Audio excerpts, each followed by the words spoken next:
թվասեր եմ գնել կամ ջեմ եմ գնել ու մեջը բացել եմ բորբոսա։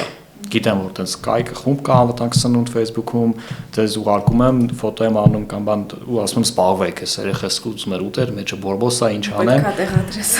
Դնում ես խումբ, արդեն առանց իմ կամ մեր մասնակցության ինքը դարձել է այնց հարթակ, որ եւ, չգիտեմ, Զովքից ես գնել Ծիրանից կամ այլ սուպերմարկետից ասում ես, թե արդեն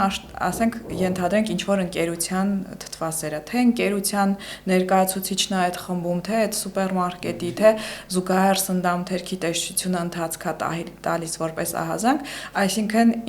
նույնիսկ մեր զերքը չի հասնում։ Ինքը դարձել է այն հարթակը, որտեղ մարդիկ, որոնք խմբի անդամ չեն, բայց պարբերաբար նայում մասնակցում են խմբին, նույն այդ խոշոր մատակարարներ, սուպերմարկետներ, ռեստորաններ, ցանկացած ում որ վերաբերում է խնդիրը, իրանք կամ նայում են կամ կան այդ խմբում,